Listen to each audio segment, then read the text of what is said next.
P.Lalrinliana hi ngur khoma pial tu le lalba ni pau tu te inkara ni som panga tlariat sangka zakwa somnga parukhan he kovel li alo mu ve tana nau pang ngoi choi le thu oi thei tak ani u nau panga ni in meichia pani le mi pa pathum anni mi poisoi hlau tak mi le ngoi choi le zoi oi em ani a tren rual tha te pon kum nuam anti thin le ani kum sang kha zakwa somret pariat khan si li ji i nen in nein fa pali meichia pathum le mi pa pakhat an neya kut na thok mi ni in nupui fanau te chom ani a tuna hianin tu pariat lai mei anei ani P.Lalrinliana hi tharau lama pian tharna sang ni panga kum khan kem lutin pian tharna tak tak anei tana alim thin le maya pathian ming faka choi moi te zai te in khom te hi anuam ti thin ber ani chutia chung kwa lim taka an omlai chuan tum khat chu rama sang ni som pani khan an nu pa in an kala lima sela eta hian stroke wangin rama atlu a ni kwa selovin hun rei tak a oma lungsen damdoi in pan pui ani a lima sela thatlam apan thei tak lo awangin lunglei lampanga phur chau ani a athluaka ti sente alo tin ta ka wangin har satna tam tak atoka damdoi in atanga lo chua atang hian zialam pan chau ve zel in hun rei tak chu hun amanga ama ero chu chung ko chom tu ber ani awangin na ha thlak le engma narim athok thei to lova an chung kwa pon an tor pha le ani chutia stroke wanga taksa a har satna neu lo nei tak awang chuan ama po angui sot thin hle ani kum sang ni somni pathum February thla atang khan adat na in zual lam alo pan tak awangin a chaw zual em a chote e thape to lova ataksa a chaw tela Mars nili sangni somni pathum khan lunglei civil hospital panpui roi ani a nima sela ataksa alo chaw tak le ataksa a natna om in bu na satak alo khwar to awangin thatlam apan thei tak lova ni sari Mars sangni somni pathum taidar ni khan alo boral ta ani akal santa anupui fanau chung le khat leina nai song te lalpan vengin ompui mol ro se niriat tathum sangni somni pathum chundar sompani khan thlan wala arwang thla liam alo nita ani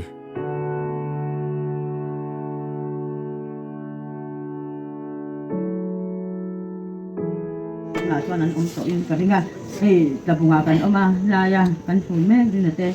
unau gì nga hian ông paver kan ni a ni jan khan kan lo theng so ve a ro len khan thì lai ko ti kan ron theng go la ni am thì thu na ma kan la ko ka fa dam lo na wa ngin thì har se te chung chuang kan ron chua ka he ni kum me tha khan ni ka ria ma min lo bo ra san to a tu da po ru so min kal thei lo min dam doi na lu le dam doi na kan om wa ngin ka kal thei to lo wa không lại rồi toàn cả sáng thì cả đua hay như vậy còn còn cái nữa thì với nhà hiện thì làm thu sẽ có cái sự tu tâmจากông mình cái hết thì nó cả rồi hiện thì cái nào cái chung qua thì ai mà in sẽ tiếng rồi cái mà trên rồi gì ngà có làm thu có soi thêm rồi mi làm rong soi thêm rồi anh này à thì mà mi bao là chúng ta ngà có khang khai à có khang thì apa thì là bên có hiện lên tên zinga te po andil ru ti na te po tam tak atong kama te po om karingan he tu tia anga tong kam po tiam lo he nat na le har san na ato atangin ama po hi andil ru tu aswal po hi ani lo tu tia anga nung tuang ani lai he tu tia tuan andil ru te victor lo ba he aten wal te tung te a po andil ru nat na tu tong kam te po mang mai he tung ang song ma te po tuan pe ni an yan in kia tiam ka wa an nu di tây mi se mi trong cam thiam lo tak mai pok ani a in chunga hian thlen roi te chunga hian an trong ngai tha se om tak tak te ko in ri ru ti na tam tak te ko amang si karingan ma se chung song chunga chuan ko ni hian in ngai dam te karon di la tin in mangai na le in khongai na in lan ti na san se ka hua ma mi boral buk chuan soi le la kang anga te ko ka om lo ka kal thei lo mà xem mi đang trong cái trong cái này sẽ em thành có về cái này cầu sản hậu thế luôn hun in ca trong không hạ thế bộ in không hay là in lần tì ra in đủ sắc là in lần tì ra chứ theo ông chọn lần này in đầu em có linh in đầu vài cuối là sẽ em này cái cái gì với nhà hiện lòng chú xây lòng thầy này cái là va trong tâm tình thiam lòng mà sẽ thiam lòng tất tuyên với nhà hiện in ra va như chúng mà hiện lòng chú cái còn xây luôn hun khen vài bọn hiện thầy riêng là chúng ta ngã thì có in mai giờ thì in lần tì ra với na po hay phong pha mo tak tak ke quan thì có tâm sang mai atong anh har san na in sia anu le pa anu le nei ji te le riêng là po na po thok le thei lo hian an ko san nok mai ani a chu ngã thì có mual po lo bin sen on ko ve te le ko san sen mual po lo bin no sia mani ti te ka sia hian ko hian Lungsen qua cổ sản thế này, mi cùi thế chung à, bên nhà hiện đồng chúng có xây tắc rất tần, cho tung thu nào hay trên anh cần sana, mấy chia dĩ tây học bên anh đó nên dĩ tây là trong cầm thiam lòng, lòng thu po xây thiam lòng, mi tây po phật thiam lòng, mi ta nó trả po xây thiam lòng cho tiếng tụi anh, tụi vào cho anh in mang ngày nàng khan, in lòng mang ngày rồi thế là anh ta là in lòng trong trái quý giờ trong bên nhà hiện cái tràn thủ tiêu à, các con xây lệ po cái này trong các bạn thì có in lòng giông thì có anh sẽ in lòng giông có anh sẽ theo là bằng soi ôm ni anh sẽ thì có anh soi lòng tắm ta có bằng cái này toàn cần sân để mấy đó na nắng ni lại có chung ngọc tên cầu sân hậu tên anh thiam lâu ăn có ngày mà thiam tất cả in lâu anh còn lại in lâu trong trái vui lệ khác các đối với nhà hiện thiam lâu tất chúng mình lòng thu thì soi thu pha thì còn trôi anh tin ra thì sân thủ về ănนี่เราคุยเราเส้นตอนตากันหางเลยเหมือนกันส่วนเรื่องหัวโจมนั่นนี่จุดฉันทำฟ้าแต่กันจะเล่นนะตัวจุด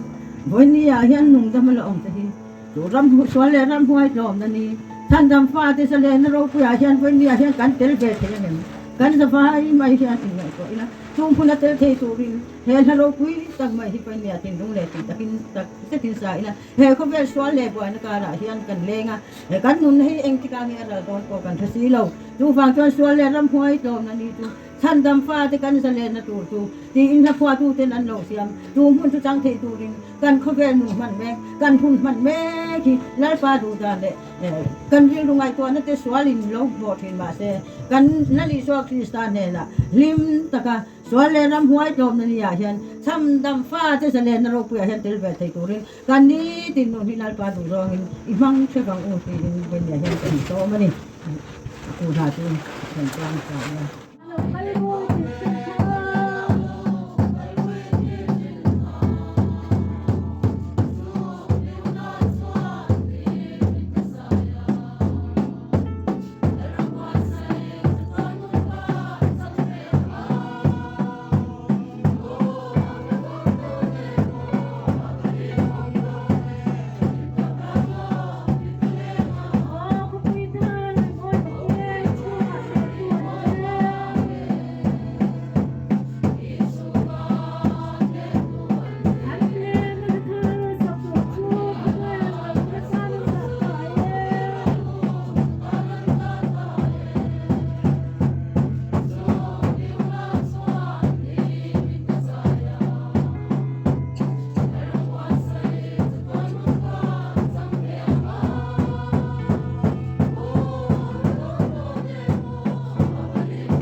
tu ta hi bil ru pambo ang kop maya ni kum lok mamin lo hosan to chakun hun tura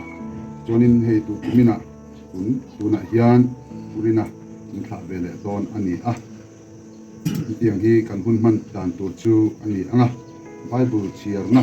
kian tiang him chiarna kan nei anga chumi zo chuan tong trai na kan nei anga chuan tong trai na kan nei zo nuwa khan chung kolam pang tonga ki soi tu kan ruat ten urina chan chin te chung koi kan don soi anga tu cha kan soi anga chuan buina tu cha kan soi zo nuwa khan helama tang chuan la khan kha omlem loba lusun chung ten du be rakha ron thang me dura ngai ta ila chu dingin kan sa anga chuan mal som ne in laya kan bui in khom chu kan ti top don ani chuan chu mi zo chuan oi me lama kan Thlahna nga thalak le ti te tiang kha kan nei zo Thlahna lama kan pan pui anga Thlahna ma hun mang tu tur kha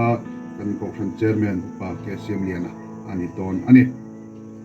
pathian tiang him chiarin ilo ngai tha ang khu sang za som pakwana chang za le pangana ithu hi ka ke tan te hian khonwar ani konga tan eng ani ithu hi ka ke tan te hian khonwar ani konga tan eng ani jon jeremia bungruk chang som paruk lalpa chuan heti hian ati kalkonga te ding ula en ro kong tha om na kong hlum te chu zot ro ta chuan kal ula in tharau tan cholna in mu ang to ne ta changchin tha zo hana ziak bu som pali chang som paruk chang som sari chiar le ton ani in pa ka ti langa ani chuan thlamuan tu dang ape ang cheu chatuana in hne na om turin thlamuan na kan hu chi a cheu keima thlamuan na ka pe a cheu kovelin a pek angin ka pek lo cheu hi in thin lung mang ang su se lau po lau su se lalpan kan bible chang chiar te kan zatan mal mi som theu ro se amen pathian ma pin lo tung kayam lalpa min mangai tu chunung berwana mi engkim chunga rorel tu le thunei tu ini lalpa mi hring te hi mangai taka isiam du taka idin nima ila kovel kan khwal jin narama hian lalpa chamnen tur kan ni lofa idu taka isiam le idin lalpa chu nangma hena engtiknia moni chuan kan la om ve dona amaro chu lalpa chu ni thenga chu mun thleng tur chuan mi hring te hian thi na kong ka pui kan kalkan angai thina chu hun chu lalpa tun huna yan kan rong bol pui chung ko pa ber purinan lalpa chu kong ka pui chu Vuina yan alo lut ani lalpa khongai takin nangin lo puang kwa la nangin lalpa thazar hwelo om tir la lalpa chuna kal santak anu pui fanaw atu te lalpa khongai takin nangin thamuanin om pui bokang che tin lalpa hei chunga hian pa ber om to don lo ma sela lalpa nang chu khongai takin purina mun ruak ron luak katin nang chu pa bera lo changla an kalzel na tura lalpa nangin an ma shwai tlat zel bokang che din tun huna yan ay Vuina in khom te kan nei don ani em Vuina in khom kan nei tur te hi lalpa nangin min fiat queen rim tuya min om sakla hunbul atanga ato tlenga nangin min kai so min om pui turin chung chu kan lalpa iso krista min kan ron di la che amen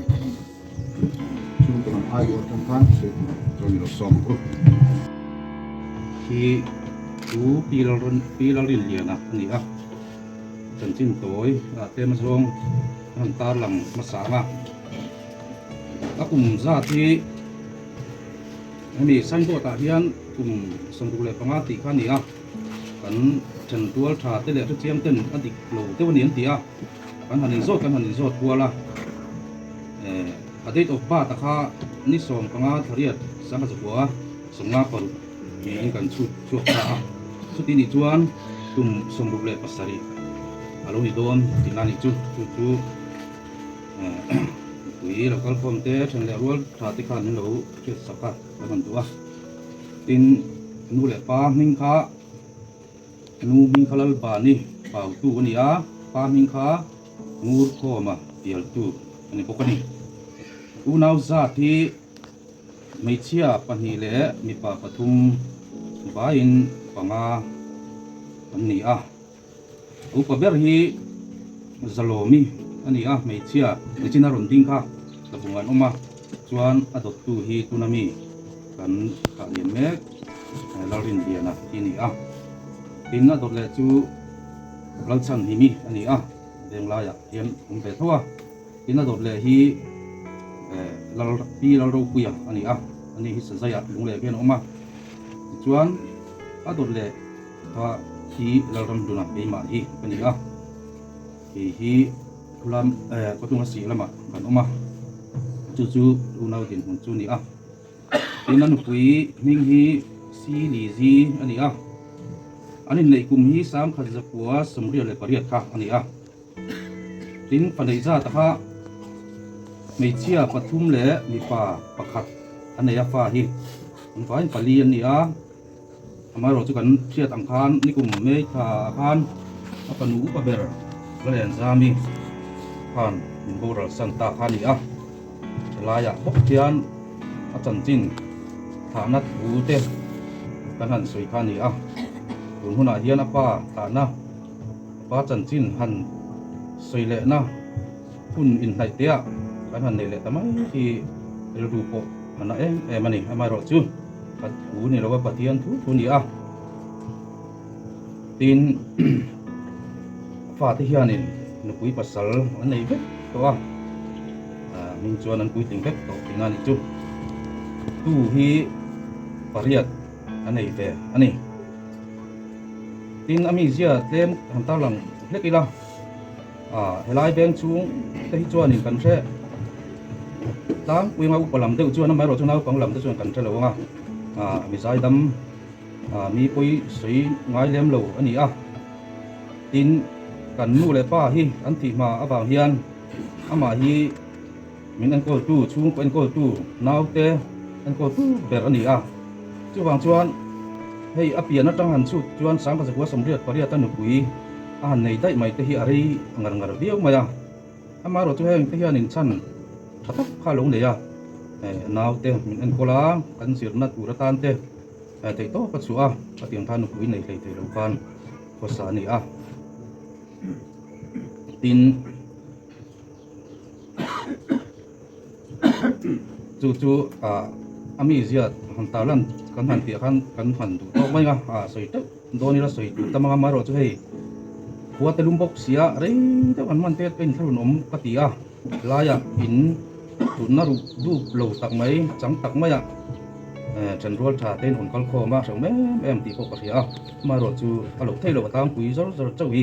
ron talan kan tum do na ni apian thar kun kan tia mi zai dam le mi poi soi lo ga ko sathi ni ma sela harawa pian thar na tak nei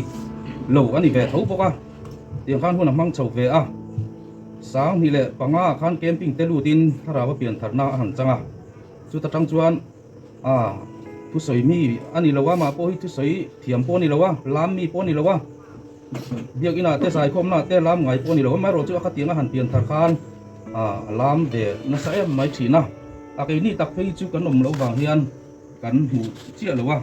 ma ro chu chan rol tha te rong rol kui te sui tang ten kan sia chu tiang chuan a pian thar mu tang ka chuan pathian thu ringot ngai kha tui pui thina kha ti lai khan tu tunga sia kon kan oma tun kha chu ron zina chok me kha sabasa hi kan lo me kui ni ei du tat lo maya enga tinga ei du lo ei ta che ka ti a khan zo ta kan nu pa khan theng te hi nunna nei ani a kan ti lung tur ni lowa asa po ei du lo ke chu he tiang hi ti to reng su ching to reng su he tiang nunna nei hi la to su atia mi kha aji le na sa em man chu tiang chuan a pian thara kang khan eng tim mai hi pathian thil siam ani a ti nat le ti che ti a thalo ni ti kha ai ve ve em chin ani chu tiang chuan kun amang chau je la anat dan chan chin tiang hian ka han chun som le anga chu tiang a hun rimom tak ti ma yang ama phak to ka ri thein har sabiu thin ma se anu na rim be em thina pathian a khan chu tiang a hun an man lai chuan an na tho na hun a khan anu pa in alu hai khalo tu a stroke alo ni a ti chuan ram hnuaia an nu pa khan in puan ni leng thap mai a anu zan thim dona kan helai beng chung oi me ten an thia a hin ting nge ka khan ba zon chua ka ti chuan lunglei lama te kan tlan chopuya lunglei lama te ti vak mai nam thia lo wangin lai zol lama te kan tlan thei le ti khan te to chu khan kan han be ve a amaro chu khata khan stroke lo nei wangin tua ka khan ti sena lu ta ti chu thei chi ni lo wa chu wang chu na ni tu rang ang chu ni to a tiang ni ngot mai lo dam chu le ni pon na rian na te a lo anga chu din hon tu ni to mai ti a doctor ti chuan ni mo chen kan om nu a khan ti bak thei om si lo kan khan kan ho tu ta khan ni a amaro chu ka ta khan pathian nin mi nat na ang mi stroke ang te ko kan lo thwe thina hatiang te kan han ngai tu chu na ma kha chu rin ai ta khan lo tha riu maya in chu ma te an tei wa ka tui khai bok chopek tiang chi kha alo thi chho ve viau zela kan lom ve ema sang ni som pani kum kha ni a chu tun kum kan han chia chun kum som zen zon ani chu ting chun hun thatak khan amang chho ve a alom kan tia pathian he na ko hian lom thu kan sei ko thina amai ro chu stroke to hatianga ti sen jam tua lu ti sen jam chata lo om to te ni wang khan in en kol chho zel na tur kha mal ta ti lo ni lo wang khan tun mai loka kan han chan chin kan han thia cho te thei ro chawi maya kan han ti kan han bia ko khanama ko ka tong kha na tong bia thale thei lo wa chút tí này chuan kan ti không lẽ kom nai ni kan phone nu te kon phoi chu có tôi là đặc cô nên tí là khát ông tiếng te chu thalo wang chau zol tu kama chau zol mai non chokui ru ka tia kar na sa dir to ni khan tu khai rin ni ti chuan an ni ko in rin ni tu ka khan non chokui mai khan ni non chau nu khan lam Vuina te sibila te han kal puya chuan chung doctor te khan lo admit rin ai khan alo chau ri mai ti khan alo chặt chuộc để thầy lầu miel pha rồi chút số mà rồi tôi doctor pha theo điều anh là nahi anh nắp về viêu to mà rồi chú thầy tốt chú in còn em cô lang thì thổi lên như khan cái lai hi inom na uất po hi cần xuân nga thì ICU thì chưa xí là vậy nghe nè vil doctor te inang tập ăn vil năm hun chú tiếng hàng ngua ta cho nên kan tang siêu nga thì kan sửa tôn ya thì mai rồi chú kami ni aru man son po ha alo then zo kalo cho tu lam an son so ma let khan at thok kha alo zoi tia la chuan tar ni cho nu dan ni khan he ko ve hi alo chu san ta ani lom thu soi na tu tam tak kan ne kan rual tha te ko kan ho te sunga hian lom tu soi na dol te kan tar lang le nga ma sa ra chuan pathian he na hen lom tu soi tu tam tak kan ne kan soi seng lo wa kami stroke nu tanga en kol na le kai foi na ong kui na tam tak ma som na tam tak adon te kan ngai tu hianin pathian apang chawani chen rol tha te khongai na te lain dan na te chung le khat te lain dan na te in tran kui na tam tak an don te pathian pa ngani ti kan thia chuan pathian he na lom thu kan soya in ko ran ho te chen rol tha te lain na ta thì to chua mình trần quy tu dùng te chung kan lom chu kan sei boka tin hun te lam doi nan han kal chung zong po khan trong trai quy tu ngai em maya lo dam le thina tan te thì to chuin mình trong trai quy chi na chung ho te ne na ko chen lom chu kan soya abi takin hei nom na Venglai we me te chunga hian lom chu sei sen lo kan ba an ngai tu na te an lain na te an tran pui na te ko ran ho ten hi siam Lungsen Venglai ko ran te thì to chuin an lo dom kang china lo kan pui china chung zong chuan lom thu kan soya tin to tra chuan hei arwang in pu thak ilawa te hian ko sa sen tam em mai china motor man te puang man te ko sa tam tak choi ngai china henga hian hei torang bial tu ko pu so din tuanga torang assembly constituency hial tu MLA puzodin tuang hen an long tu chung ko ai oin kan sui tak me mani tun abi takin ani phei ke ni chung ko chung ai hian an sa ka tia hei tak ai chu an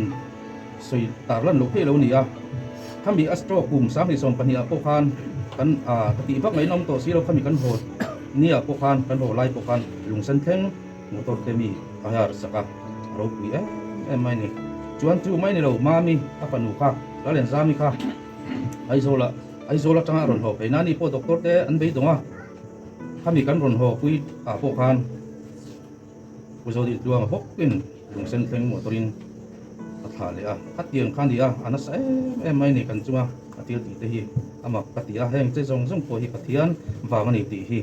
kan sia kan lo ani tin na to bera chuan kan cha du chu ko kan ho te ni kuma afanu la len zam ya boral khan ani hi chung ko chom tu ani apa khatiang khan store ka ingma ti thelewan nu thi selo book sia amma ai ko tu ber boral le ze ri fa mak pe mole pathian rem ro dan hi o tia te ma han kan ti china chen rual te poi din ti ni angai na in thelewa amma kan ti tlang ani khatiru ma se kha khami boral tang khan an hei lo reng voin theng hian ei tur an nei reng mai ni chu ke ni chuan kan pui thei lo en tin ma ra la khata kan oma ain pui tak tak thelo le chung khat po ni mai la chung ko hang cheu kan ni to hi chuan ma se ko khan ho ten na sa takin in tong tra ya mi mal tin ten in riat chu chang pia in an tan in tong tra thina kha pathian ni changa goi ni theng hei lo in an umani chu ama kan ya pathian chu ti thei nei chu ma takani chu thei po ani lo ni chu wang chuan tun huna po hian pa ber alo burala in ring te chu in mai ton kan nia bi takin chung ko pe chu kan mai ve ma in ma ti thei lo thok thei lo po ni la alo men ve tek chuan kan lo mai ni kan in dam pui tek hian ma se chu tiang chu ni thei lawa ti hian akhan kal sana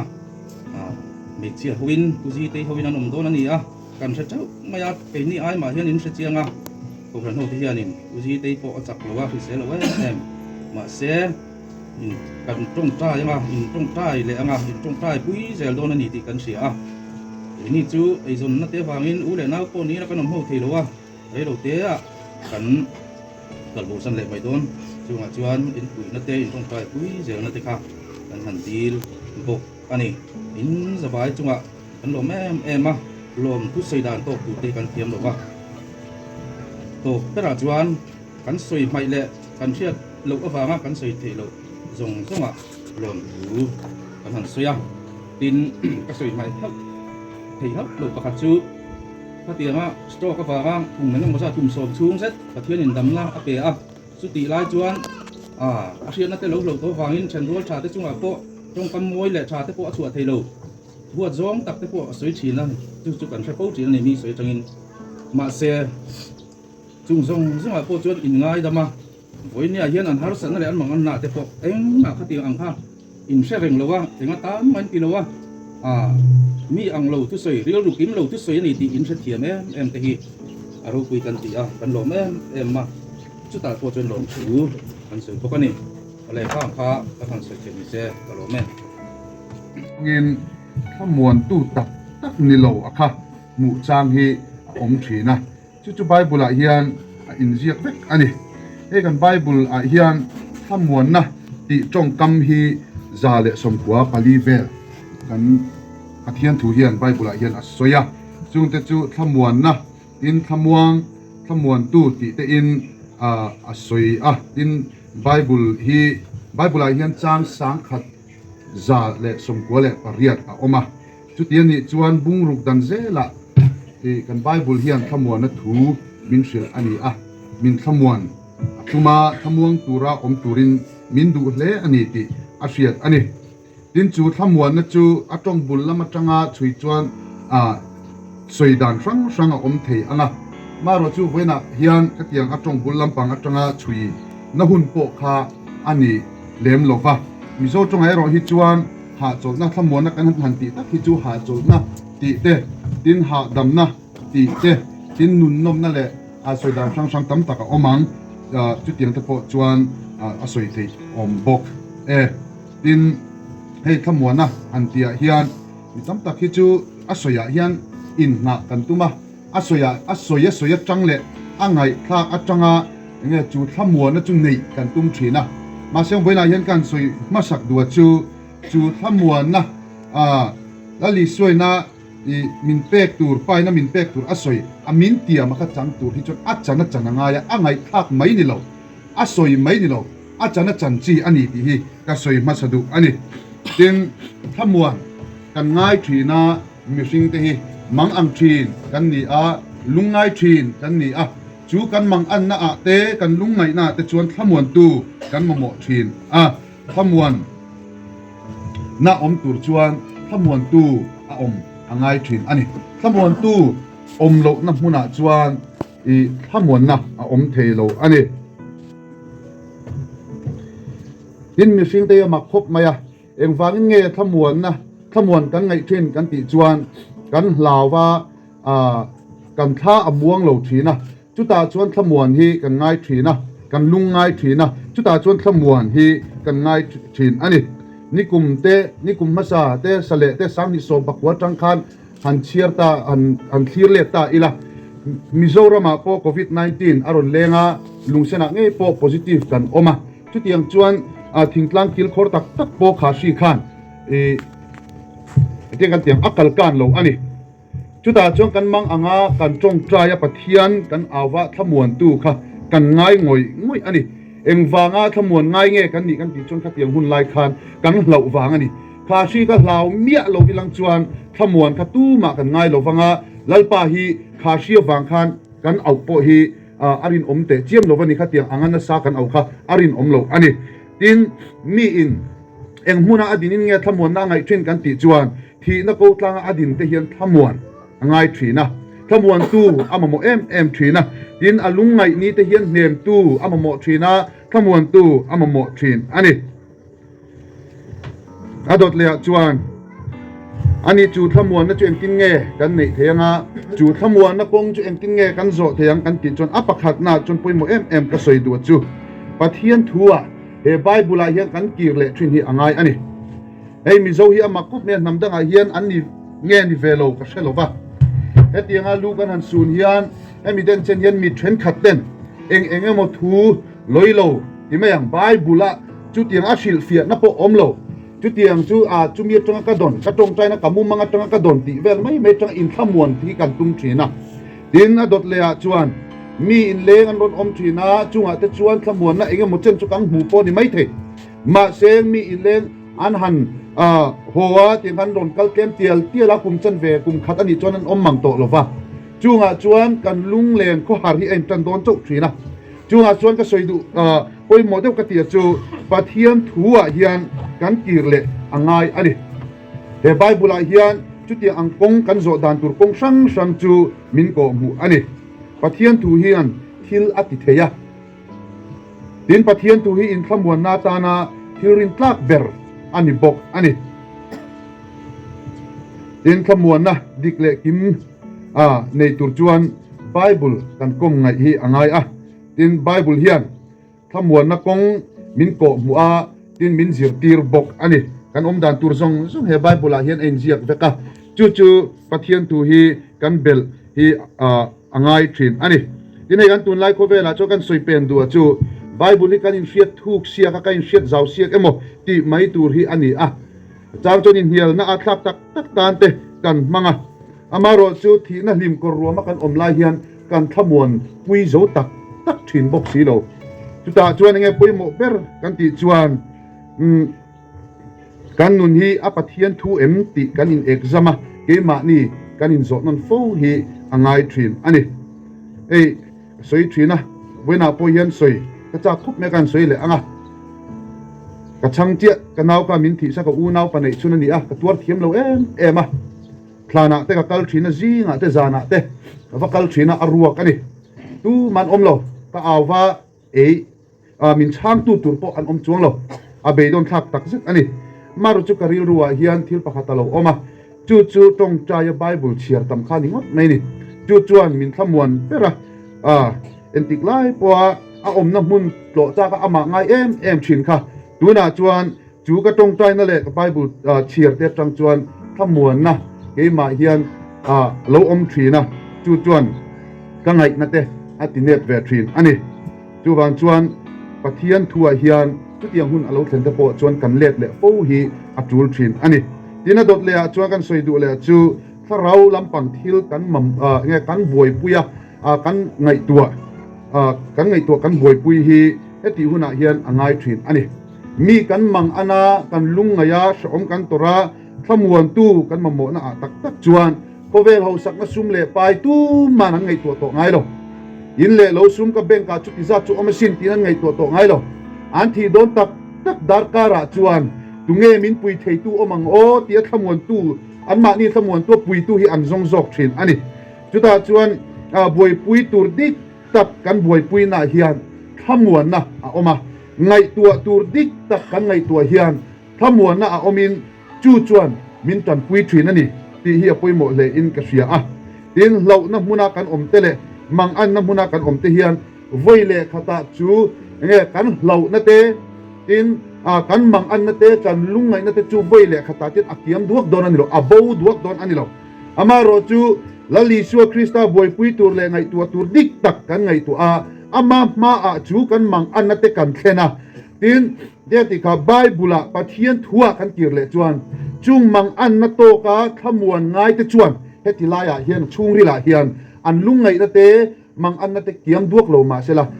thamuan ruk na engem hi om veng thin ani chu lal isua krista min pet ani chu wang chuan mang ang kan om lai te lungai kan om lai te hian ngai to tur dik tak boi pui tur dik tak kan ngai tu kan boi pui thin hi angai ani tin ei mi zo hi ka ti thina society ho ang zonga thil ti hi chu kan ti thanga kan thiam boka anuam po kan ti harna ron thleng sela mi malnun ai chon au ho van nuna hian tian thleng ma sadeu zel emati tur ani tin mi mal anga kan ti pe lo po au ho chuan kan ti phur zak thina chu tiang chu kan ni chu ta chuan enge poimo kan ti chuan mi mal nuna lalpa pol na kan nei fo hi ngai thin ani ka soi thin heta hian jing tong trai kan kal thina mo kal thin lo demo in rin ni zana tong trai in khong kan kal thina mo kan kal thin lo emo kal thin te pon omanga akal thin lo te pon omang ma seng heng au ho wat tong trai na ringot ta in hat lo hian ma ni mi mal nuna lalpa ma ching thi kan mang an na te kan lungai na te ama ma au ho van ni lo fa mi mal nun atanga in khora chu tianga pathian kan au thin hi angai chu wangin personal relationship tak le ama thamuan dong tak ama tan puina nei tur chuan chu nu na chu apoi mo em ani china kan jeremia bungru ato pera chuan changsom paruk kan chiara nalpa chuan heti hianati kalkunga te dingula emro pong tha omna pong hlun te chu zoru pong tha omna pong hlun te chu zoru ta chuan kal ula in tharau tan cholna in mu ang ati ei judaten pong hlun pong tha anti chu an sakwana le pathian dan pe ka kha ani chu pong tha pong hlun chumi zo famkim dan mo chu an zong thina tin sakumi em an tum thin ani tin an sakwa hi pathian ina mesia alo piana tura tanga atana bible kan en chuan alo ruam man sa akha ani ma sem chu juda ho hian an bova chu in theng hian mesia lo la piang tura chu juda hian an na teng ani ma sem voina ka soidu chu kong tha kong hlun kan bible ina min ko mu chu ta min ko mu fam kim na lo lan na chu nge chanchin tha kan siam te point kan siang lali suwa krista ani chu kong hlun kong tha mi in azo pathian thua akira voi pui tur ngai tua tur dik tak lal isua krista angai tua hian atha alo muang thina lalpa ne na tongin tan puina adong thin ani voina yen purina nei chung ko pa berin min kal sana akal santa chung le tat nu pui fa naw u le naw te tan chuan nge ngai tua na ni lo pui por hil ruwa alo lu thina tin hun alo lakal zelanga Pilisi tan pe chuan ama ngai anatu tulang ti hi arin om ani ama ero chu chunga chuan kan han in fui du na chu kong tha kong hun bible in min ko mu lal isu krista le athua hian in hak ila chuta chuan thamua na dik tak a oma mi ten chu ti khati ti in min silvel thin ma sela chuta chu mi chuan enge mo chen chu thamua na min pe mai thei amma ero chu full time kan tiang full time ang zonga thamua na min pe a min tran pui thei tu tur chu kan bible hi ani a tong tai na nen ani ti hi kan chian a chu hle in ka sia a na an ma ni chau pon ni loin bona rong kal ho song sum te ho u chu kong dik a kong tha kong lun lal isu krista chu kong chu izo se rangu ti in kan in som tak meu meu ani lalpan kan tu soi te kan zatan mal mi som sa chau ro se amen le tu sun sun te tran kan chung kolam atanga na than tu oman chuan anga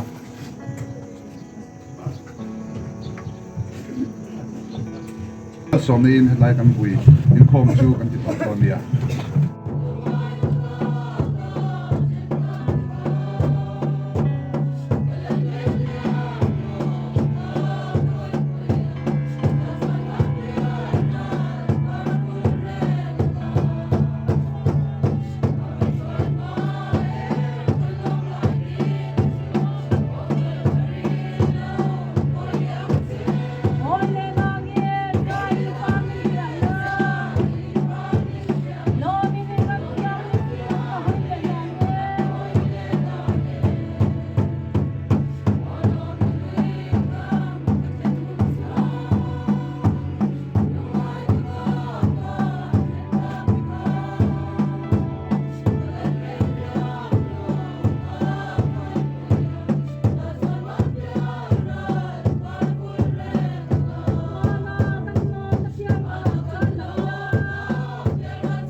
rau thiang lim om puina ati chakna le thamona du om tak chu in zane na tuna le chatuan thilom zel ro se amen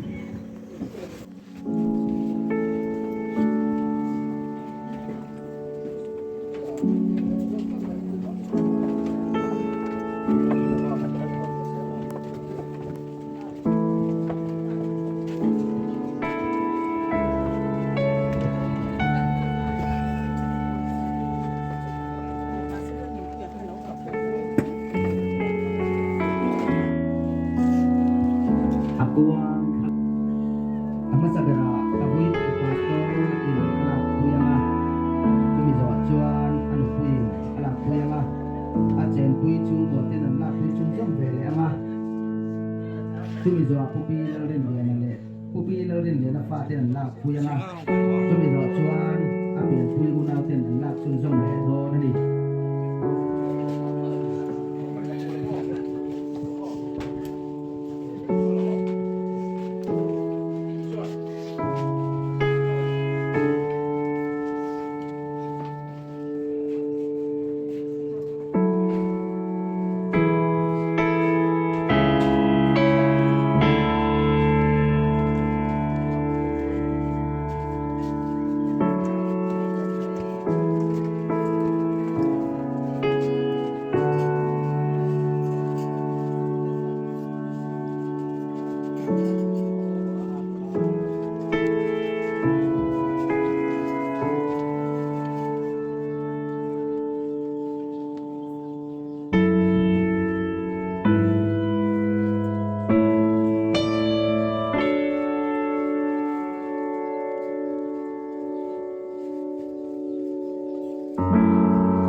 lalpa chunu berakan batian ai Vuina hian kan rong bol pui du tak puin te sak sa khovel na te wanga chati khovel lungai na wanga boy thi le lung thi feom thi ka lalpa Vuina chuan tak sanat na te har sat na laka nai chau na lo ta Thlahna hian taksa chkon thal me ani archulal pa he hun kan nen man me lai hian kan bil ru le lama ithu tiam ro pui tak kan reng ani ichia lo polan in ti toy nun na chu pathiana chon kristan ne na thu ru kin omani tiam na hian le taksa che thei chu rồi thầy chú lal pai lai mun en tham me mai la unau tu takan rong bol pui tu tak purin te chú lal pai it ne na nungin na sol ani ro kan fian ni ro pui kan tia lo om kan tia thil thui tak pe na yen min ni ani ali suan tu po ring chu khoi ina thilawang nunga piang in miring sukum kuai na thilawang ati dekha lalpa Vuina hian kan thamuan na ani heli thina ringot kan ngai toi cho lalpa kan room lo thei lo kan trap lo thei lo o thina achang chuan kan khu thei ni maro chu lalpa heng song sum ai ro pui so pathian chung ber kan hiat le kan mu thei song sunga om thei min mangai tu ni bok nang kan nei chawang hian Vuina hian thamuan takin herwang ka ro thal hian me ring kan ya wangin thamuan te nem te boy pui te kan ngai thi na tu lang se din lalpa a chung kwa ama pui na mai thin le lei na thin mangai tu angoi moi thin te hi ikuta kan ron lan sia thamuan la chakna pe se Isyo Krista min